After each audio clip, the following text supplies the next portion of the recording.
Case studies are a really great way to get new clients, but they're only effective if your potential clients actually read them and then decide to work with you. Make that happen by telling a compelling story with every case study that you create, and you can do that using my super simple 3-part case study structure. Hey, I'm Danbee. I'm a web designer and a global inclusion specialist based now in Seoul, South Korea. I used to be in Singapore. It's been a while since I made one of these videos. If you're interested in life updates, come hang out with me on Instagram. Before we dive into the structure of a case study, let's cover what case studies even are. Let's get on the same page with definitions because different people use the same words in different ways, and it's important that we are talking about the same thing. For me, a case study is an analysis of one specific project, and a portfolio is a collection of those case studies. Pretty simple, right? So now that we're on the same page on the definitions, let's talk about how case studies help you get new clients. I know you just came for the structure, but I promise there's a good reason we're talking about this first. So when potential clients come to your portfolio, maybe after reading your about page, maybe after reading through your services and packages information, they have 3 questions that they're asking. 1, are you, the designer, going to understand me, my business, and what I want? 2, what is your design style? What does some of your past work look like? And 3, are you the kind of person that I want to work with and support? Well-structured case studies answer all 3 of these questions, and they can bring you some amazing clients. Clients who know what they want, who love your style, who trust you as an expert, and who share your values. These kinds of clients are super fun to work with, and you can bring more of them into your life by paying a little attention to how you structure your case studies. So here's the structure for your next case study. Every case study that I create has 3 main parts. I'll tell you about them first and then dive into each one in detail. Part A is the transformation that your client experienced as a result of this project. This is like the overview of your story, so if it's the only thing someone reads, they should still be able to understand the main points of the story. Part B is all about the design decisions that you made as the expert during this process of delivering the project. This is like the detailed middle part of your story. Part C is the final result, and this is the final result that your client got as a result of working with you on this project. In our story analogy, this is the climax, the most exciting part of the story, as well as the resolution, how the story ends and what happens as a result of all the things that happened in the middle. So okay, let's dive into each one in detail. At the top of every case study is the client bio, which introduces the main character in your story. And that is obviously your client.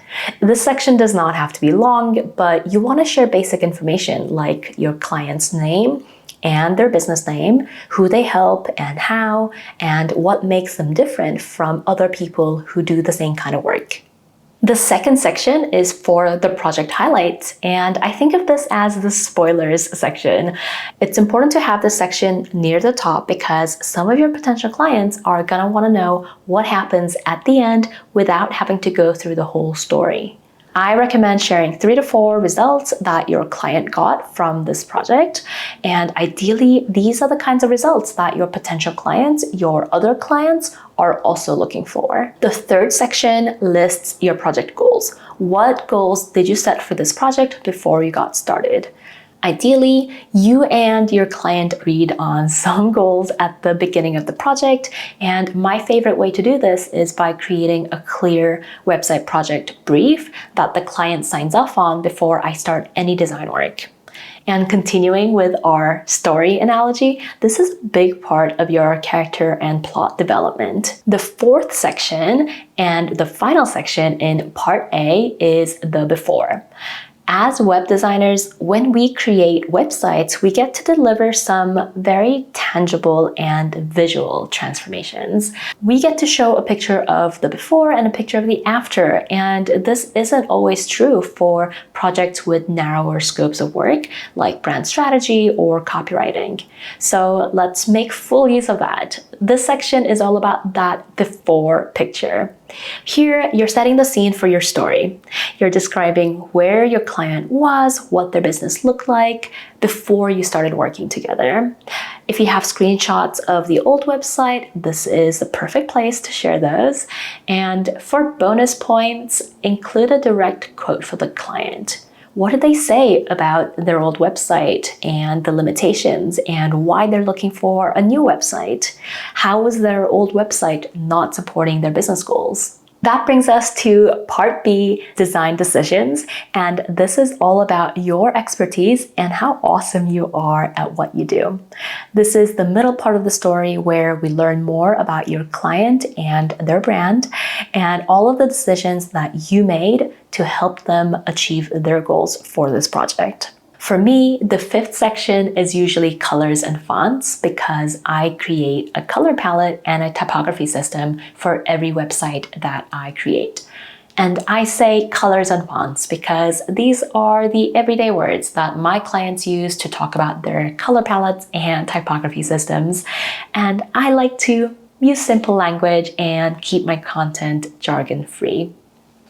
The sixth section is all about logos, and for every project, I create a small set of logos, usually a main primary logo and a brand mark, and sometimes also a secondary logo.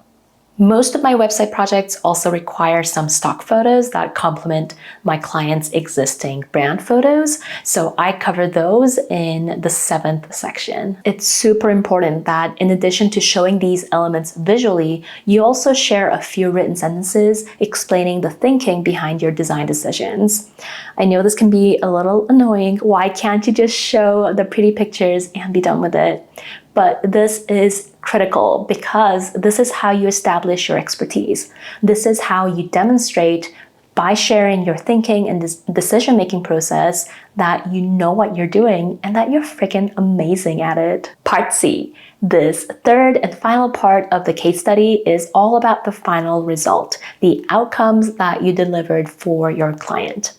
In other words, this is all about how amazing you are at your job.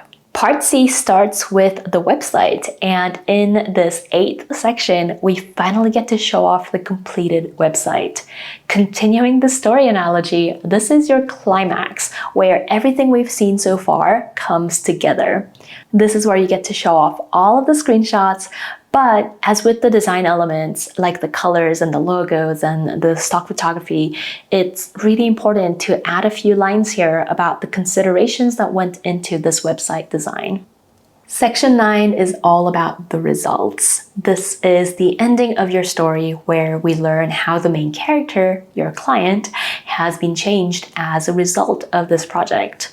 Because a website, as cool as it is just a tool. Most clients don't really want a website. They want the business results that the website brings. So this is where you tell your potential clients who are reading this case study what results you delivered with this project. And this section can be exactly the same as the project highlights section. All right, we are at the very end, and the final section in your case study is the call to action. I very rarely have hard and fast rules, and I'm gonna say this is an exception. The final section of your case study must be a call to action. This is where you say to your potential client who is reading this case study, if you also want the kind of results that you've seen here, let's talk about how I can help you with your website. And make it very clear what they should do as their next step if they're interested in working with you. Let me give you a quick recap because we covered a lot. So the three parts are transformation, design decisions, and final result. Transformation is made up of the client bio, project highlights, project goals, and the before. Design decisions is made up of colors and fonts, logo, stock photos, and I hope it's obvious that if you have other design elements that you include in your website projects, this is where those go as well. And the final result is made up of the website, the results, and the call to action. Follow this structure the next time you create a new case study for your portfolio, because it's going to help you make sure that you answer all of the important questions that your potential clients are asking. And this is going to make it super easy for your best fit clients to decide that they want you to create their new website. One last thing. If you are feeling motivated to go create a new case study, but you're worried that this is just going to take too much time, I gotcha. I don't want creating that case study to turn into another item on your marketing to-do list, something that slows you down and keeps you from getting new clients and earning cash. That's why I created Case Study Recipe, and I would love for you to check it out.